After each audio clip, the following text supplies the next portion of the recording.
Assalamualaikum warahmatullahi wabarakatuh. Bismillahirrahmanirrahim. Alhamdulillahirabbil alamin. Wassalatu wassalamu ala asrofil anbiya'i wal mursalin. Sayyidina wa maulana Muhammadin wa ala alihi washabbihi ajma'in. Amma ba'du. Alhamdulillah hari ini kita bertemu di pertemuan kedua dari mata kuliah Statistika Sosial. Nah, di sini kita masuk ke materi data dan penyajiannya, gitu ya. Oke, untuk materi yang kita kaji di pertemuan ini adalah jenis data. Teman-teman kemarin sudah mencari referensinya, gitu ya, sudah diskusi. Kemudian tipe skala dan data tunggal, data kelompok. Kemudian ada tabel distribusi frekuensi yang merupakan salah satu penyajian data, gitu ya. Kita bahas ini dahulu. Untuk jenis data, jadi ada untuk penelitian ya. Untuk penelitian, kita ada dua jenis data itu, namanya data kualitatif dan kuantitatif, gitu ya. Kalau kualitatif, berarti datanya dia berhubungan dengan kata-kata atau deskripsi, gitu ya. Misalkan, pembelian bensin di pom bensin A, membayar dengan pembeli bensin di pom bensin A itu membayar dengan uang pecahan 50.000 dan 100.000 gitu. Jadi dia berupa kalimat informasi dan deskripsi. Nah, biasanya jenis data ini dikumpulkan melalui alat instrumen atau alat yang berupa lembar observasi atau catatan lapang gitu ya, atau wawancara. Nah, kalau teman-teman wawancara kan nggak mungkin sih orang yang diwawancarai itu sambil ngomongin angka atau misalkan sudah sudah menghitung gitu kan enggak ya. Kalau wawancara kan biasanya yang kita tulis adalah deskripsinya, apa sih yang narasumber itu sampaikan gitu ya. Meskipun di sana juga ada angka. Tapi yang fokus di sini adalah data apa yang kita dapat. Karena datanya berupa narasi, berarti dia data jenisnya adalah kualitatif. Nah, kalau kuantitatif ini data yang kita dapat berupa angka gitu ya. Jadi misalkan 20% pembeli di pom bensin itu membayar dengan pecahan Rp100.000. Nah, 20%-nya ini tentu saja kita dapatkan dari menghitung atau mengakumulasikan gitu ya. Data-data yang didapat gitu ya. Jadi berupa angka dan biasanya juga kita menghitungnya dalam angka juga nanti. Nah, pengumpulan datanya bisa dilakukan dengan cara lembar angket, memberikan lembar angket, kemudian memberikan lembar checklist, biasanya sudah ada persentasenya di sana mungkin gitu ya, atau bobot poinnya. Kemudian ada lembar observasi juga. Nah, jadi lembar observasi ini bergantung bentuknya ya. Jadi dia bisa mengumpulkan data dengan jenis kuantitatif, bisa juga dengan data kualitatif. Atau juga lembar tes, ini sering sekali ya. Jadi ada skornya di sana. Nah, itu yang kita sebut kuantitatif. Jadi dominasi angkanya itu lebih banyak. Nah, untuk tipe skala pengukuran, saya rasa teman-teman juga sudah dapat infonya, begitu ya, kita saling melengkapi saja. Nah, di sini yang perlu saya sampaikan adalah ahli sosiologi, gitu, jadi kita fokus ke sosial, mendeskripsikan ada dua jenis atau tipe skala pengukuran, yaitu skala pengukuran yang untuk mengukur perilaku dan kepribadian, gitu ya. Jadi di sini ada jenisnya lagi, ada skala sikap, skala moral, skala tes, dan seterusnya. Ada juga skala pengukuran yang bertujuan untuk mengukur budaya ataupun lingkungan sosial. Jadi mereka membedakannya dari dua jenis itu. Nah, biasanya yang banyak kita pakai itu adalah jenis skala sikap dalam fokus penelitian sosial ya. Nah, apa saja jenisnya skala sikap? Skala Likert, skala Goodman, skala diferensial semantik, skala rating, atau skala Tarson. Gitu ya. Jadi ada 5 jenis di sini yang diklasifikasikan lagi, dibedakan lagi berdasarkan jenis skala sikap. Gitu ya. Nah, mungkin teman-teman akan kebanyakan menemukan skala Likert gitu ya. yang digunakan untuk mengukur sikap atau persepsi dari gejala sosial. Jadi bentuknya adalah interval, begitu ya, interval, dan kemudian nanti responden diminta untuk memilih skalanya dari interval yang sudah ditentukan. Nah, untuk skala Goodman ini dia mirip, gitu ya, bukan mirip, juga merupakan pilihan, gitu ya, tapi dia lebih tegas dari skala Likert. Kalau skala Likert itu biasanya ada yang 1-5, gitu ya, atau 1-7. Nah, kalau Goodman dia pilihannya cuma 2. Jadi dikasih pernyataan atau pertanyaan, jawabannya iya atau tidak. Jadi responden hanya memilih salah satu dari opsi yang diberikan. Jadi dari 2 opsi yang diberikan. Kalau skala diferensial semantik ini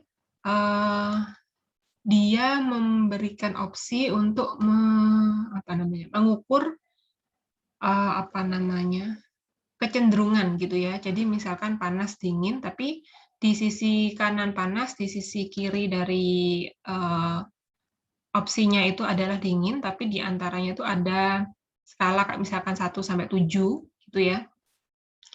Jadi dia memilih kalau misalkan diminta dari panas ke dingin, itu dia panasnya misalkan berapa. Apakah kalau nilai maksimal panas itu 10, dia di 6, gitu. Berarti tidak dingin tapi agak panas sedikit, gitu. Jadi ada 2 kutub di sana yang responden pilih, gitu ya. Itu kalau skala diferensial semantik. Kalau rating scale dia lebih fleksibel, katanya ya, kata teorinya, dibandingkan dengan 3 skala di atas. Jadi dibandingkan dengan Likert, Goodman, dan diferensial semantik. Nah, ini juga bisa digunakan untuk mengukur persepsi responden, begitu ya. Jadi lebih berupa pernyataan, kemudian responden diminta untuk memberikan angka dari pernyataan itu, dan di sini mungkin karena dia fleksibel, jadi perlu ditambah dengan data lain, gitu ya, supaya persepsi dari responden ini benar-benar bisa diambil, begitu. Karena responden yang memberikan nilai 4, responden satu dengan lain yang sama-sama memberikan nilai 4 punya perbedaan persepsi terhadap pernyataan yang diberikan, gitu ya. Kalau skala Tarsan ini responden diminta untuk memilih pernyataan yang disetujui, gitu ya. Jadi dikasih kalimat, misalkan dikasih opsi A, B, C, D, E. Nah, respondennya diminta untuk memilih lebih sesuai kalimat yang di A atau di B atau di C. Jadi opsinya berupa kalimat. Nah, itu tipe skala pengukuran. Mungkin teman-teman nanti akan banyak bertemu di Likert, gitu ya, di Likert atau Goodman. Biasanya yang dipakai itu. Namun tidak menutup kemungkinan juga kalau skala pengukuran yang lain ditemukan. Nanti saya coba cek angket yang teman-teman temukan. Nah, dari data sendiri itu kita bedakan jadi 2 ya. Ada data tunggal, ada data kelompok. Ini berdasarkan jumlah data dan penyajian datanya, gitu ya. Kalau data tunggal itu dia datanya belum kita kelompokkan atau kasnya adalah belum kita bedakan ke interval tertentu. Nah, sedangkan di data kelompok itu kita sudah lakukan pengelompokan dalam kelas interval, gitu ya.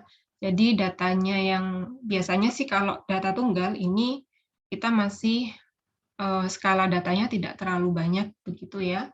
Namun ketika banyak pun sebenarnya bisa dijadikan data tunggal, dijajar gitu, dijajar di list gitu ya, sehingga terlihat semua datanya, tapi tentu saja sangat memusingkan begitu ya. Jadi salah satu sajian data yang lebih sederhana adalah data kelompok yang disajikan dalam tabel distribusi.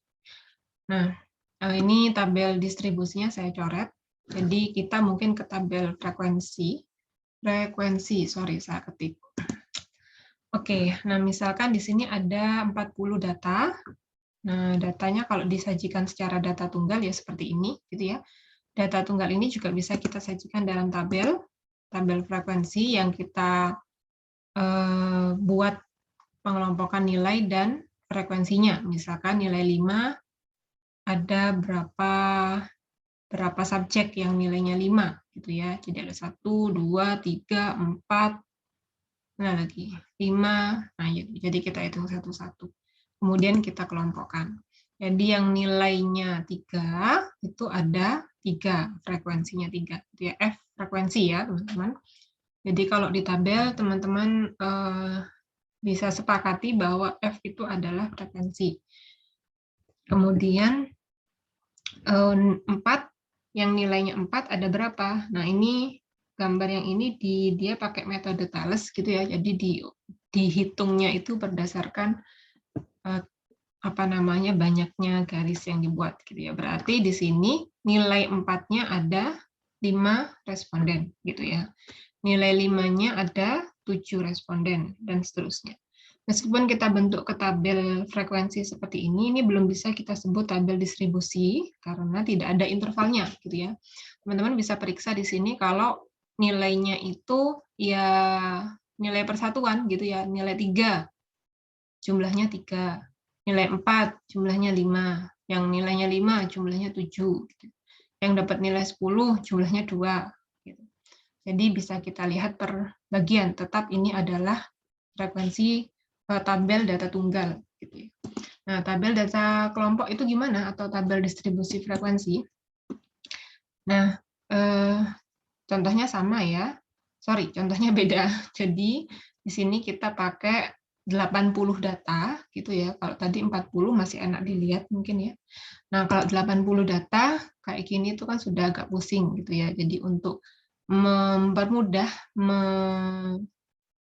melihat sebaran datanya dan seterusnya, jadi kita bentuk dia ke tabel distribusi frekuensi. Karena nilainya itu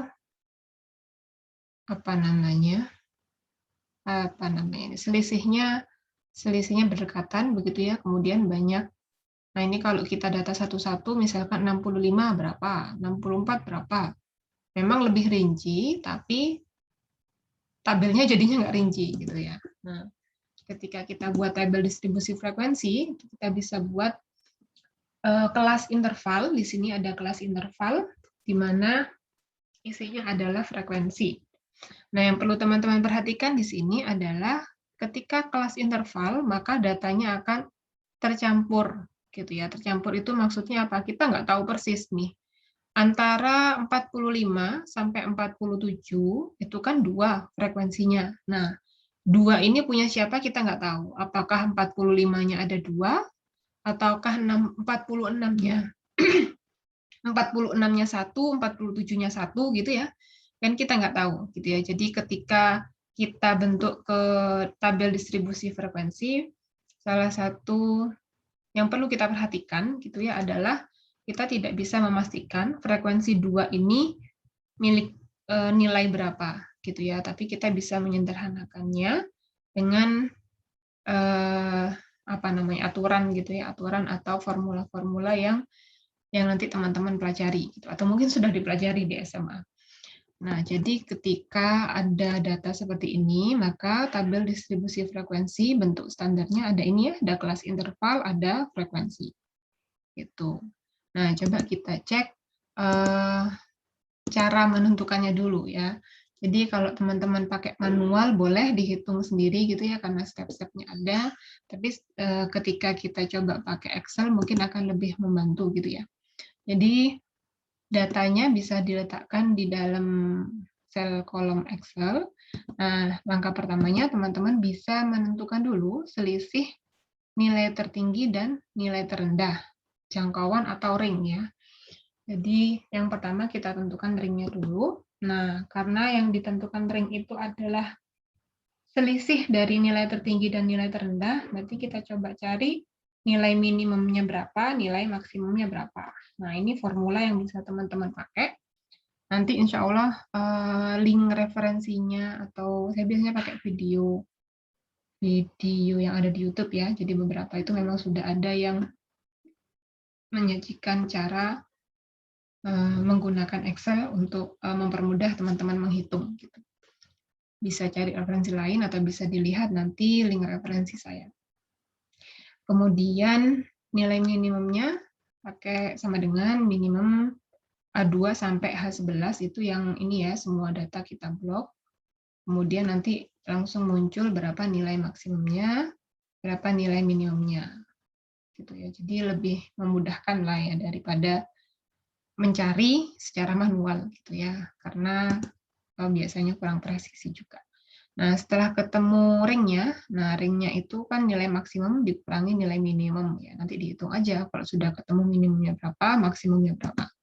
Nah, di sini udah ketemu kalau jangkauannya itu 64, nilai minimalnya 35 dan nilai maksimalnya 99. Nah, selanjutnya kita cari jumlah kelas. Kalau di sini teman-teman bisa pakai rumus gitu ya. Jadi jumlah kelas ini kita bisa pakai bantuan rumus meskipun sebenarnya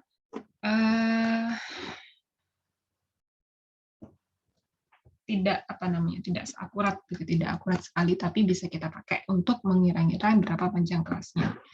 Berapa jumlah kelasnya. 1 ditambah 3,322 dikali log dari jumlah data. Jumlah datanya 80 gitu ya. Nah, setelah menemukan jumlah kelas, teman-teman silakan cari panjang kelasnya. Panjang kelas didapat dari membagi jangkauan dengan jumlah kelas, gitu ya. Jadi 64 dibagi 7. Nah, dari hasil perhitungan, ini saya dapatkan jumlah kelasnya 7, dibulatkan gitu ya. Panjang kelasnya 8,74, panjang kelasnya 9. Nah, dari perhitungan ini berarti ketika kita mau buat tabel distribusi frekuensi, nah itu kita catat dulu nilai terendahnya gitu ya. Nilai minimalnya 35, berarti kelas pertama karena panjang kelasnya 9, berarti kelas pertama adalah 35, 36, 37, 38 sampai 43 sebanyak 9 anggota gitu ya dengan mengikutkan 39. Nah, kelas kedua adalah setelah 43 ada 44 tambah 8 gitu ya 52. Setelah 52 ada 53. Nah, teman-teman bisa perhatikan di sini kalau di sini ada 8 kelas gitu ya, tidak 9. Nah, ini mungkin saja terjadi ketika memang kasusnya kan kita bulatkan gitu ya. Nah, jadi nggak masalah karena kalau sampai 8 kelas itu nilainya adalah 97, sedangkan ada nilai maksimal itu 99. Jadi ada nilai yang tidak tercover gitu ya, sehingga kita harus tambah kelas lagi. 98 sampai 106 gitu. Nah, ini untuk mempercantik tampilan saja biar jadi 80 sampai 88 gitu ya. Nah, sehingga kalau kita lengkapi frekuensinya, nah ini ada formula juga gitu ya. Frekuensi dari B2I11 yang biru, koma 43 sampai 106. Nah, nanti mereka ngitung sendiri ada berapa banyak di rentang 98 sampai 106. Ada 2. Daripada teman-teman ngitung manual ya. Mending memanfaatkan yang ada gitu. Nah, ini untuk cara membuat tabel distribusinya, saya lihat di diskusi juga sudah ada yang dengan tepat menyampaikan begitu ya. Nanti teman-teman bisa latihan lagi dengan Excel gitu ya. Nah, selanjutnya ketika tabel distribusi frekuensi ini kita punya beberapa komponen juga yang harus kita urai gitu ya. Jadi standar minimalnya memang nanti kita ketemu interval kelas dan juga frekuensi. Itu ya, frekuensi 3, 3, 5, 12, 20 dan seterusnya. Nah, tapi untuk menyajikan tabel distribusi frekuensi ke bentuk diagram gitu ya, kita butuh komponen lain. Di sini ada tepi bawah kelas, di mana nilainya adalah 34,5. Dapatnya dari mana? Dapatnya dari nilai bawah nih, 35 dikurangi dengan 0,5. Nah, kalau tepi atas berarti 43 ditambah 0,5. Gitu ya, begitu seterusnya sampai bawah. Sehingga kita dapat tepi bawahnya sekian, tepi atasnya sekian. Nah, nilai tengah ini dapat dari mana?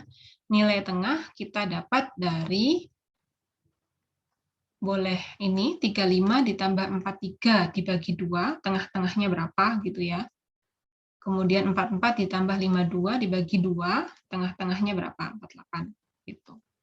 Frekuensinya ini yang tadi. Nah, frekuensi kurang dari ini adalah frekuensi kumulatif yang kurang dari tepi atas. Gitu ya. Jadi berapa banyak sih yang kurang dari 43,5? Karena ini kelas nilai teratasnya 43, berarti yang kurang dari 43,5 ya yang ada di kelas ini, yaitu ada 3. Gitu ya. Jadi frekuensi kurang darinya 3. Nah, di kelas kedua ini ada 6. Dapat dari mana? Karena frekuensi yang kurang dari tapi atasnya 52,5 itu ada 3 dan 3. Ada 6 gitu ya. Jadi ini dijumlahkan. Ini ada 11 gitu dan seterusnya. Sama dengan frekuensi lebih dari. Kalau frekuensi lebih dari berarti kita cari yang lebih dari tepi bawah. Tepi bawahnya 34,5 berarti yang lebih dari 34,5 ada berapa? Ya semuanya gitu ya. Semuanya, karena semua itu dimulai dari 35. Berarti kan 44 juga lebih dari 34,5, 53 ini juga lebih dari 34,5 gitu ya, sehingga ada berapa data yang nilainya lebih dari 34,5. Berarti ada 80. Ada 80 gitu ya. Sama dengan kelas kedua, ada berapa data yang lebih dari 43,5.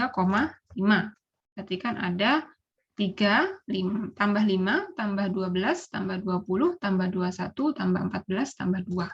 Gitu ya.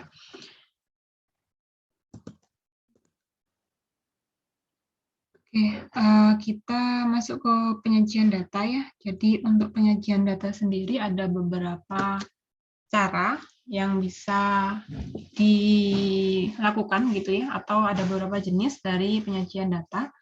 Ada yang berupa tabel, ada yang berupa grafik, diagram, simpangan baku, perhitungan ya, kemudian keadaan kelompok gitu. Jadi ketika di tabel sendiri ini ada beberapa juga jenis tabelnya, seperti tadi adalah tabel biasa yang ketika di data tunggal ya. Kemudian ada tabel distribusi frekuensi yang teman-teman sudah buat. Kemudian ketika grafik, ini grafik ada banyak jenisnya juga, ada yang histogram, saya ketik histogram, poligon frekuensi dan juga OGIF. Nanti pertemuan hari ini kita akan coba gambarkan dari tabel distribusi frekuensi. Kemudian ada diagram, diagram sepertinya sering teman-teman temui ya. Jadi ada yang diagram batang, diagram garis, diagram lingkaran, dan juga diagram lambang mungkin ya, ataupun jenis diagram lain. Gitu ya. Jadi ini contoh saja. Kemudian simpangan baku, ini menggunakan perhitungan, jadi simpangan baku itu juga merupakan salah satu sajian atau cara untuk menyajikan data. Gitu ya. Kemudian ada keadaan kelompok di mana teman-teman bisa mencari tendensi sentral biasanya dari rata-rata ataupun modus. Nah, ketika kita mencari rata-rata atau modus itu, kita sebenarnya juga sedang menyajikan data, gitu ya. Ataupun nanti ketika mencari median, kuartil, desil, persentil, nah itu juga cara menyajikan data yang dikelompokkan ke dalam jenisnya keadaan kelompok. Nah, tabel distribusi frekuensi sendiri, nanti ada tabel distribusi kumulatif, ada kumulatif relatif, ada relatif. Gitu ya. Cuman kita memang tidak bahas semuanya, yang kita bahas yang secara umum dikenal dan disajikan. Begitu ya. Nah, untuk penyajian data, jadi ada histogram di sini kita fokus ke histogram, poligon dan OGIF dulu.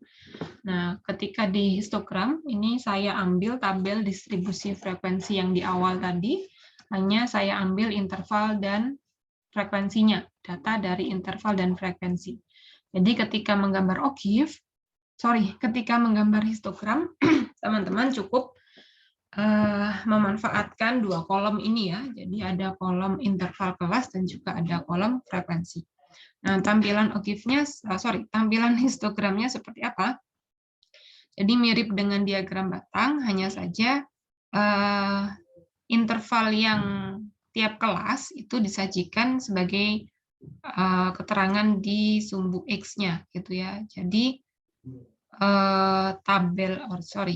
batang yang di awal ini adalah batang dari kelas 35 sampai 43. Jadi yang disajikan di sini adalah interval kelas. Nah, frekuensinya disajikan di sumbu Y tetap sesuai dengan frekuensi interval kelasnya masing-masing. Begitu.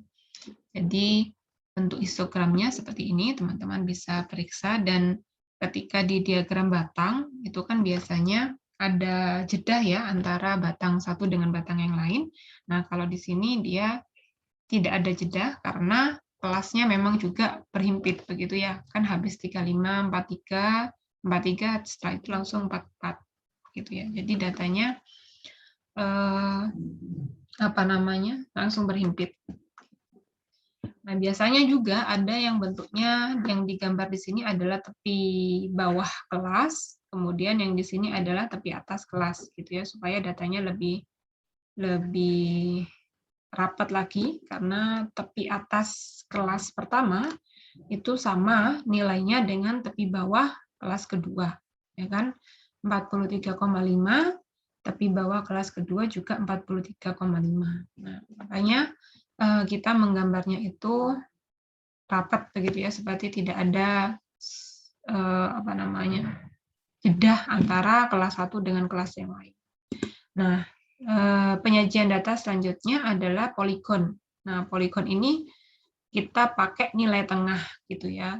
Nilai tengah dari setiap kelas interval. Nah, bentuknya itu mirip dengan diagram garis. Perbedaannya adalah yang kita buat poin di sini adalah nilai tengah dari masing-masing interval kelas gitu ya. Jadi ketika nilai tengahnya 39, nilai tengah kelas kedua 48, nilai tengah kelas ketiga itu 57 gitu ya. Nah, jadi naik turunnya berdasarkan nilai tengah.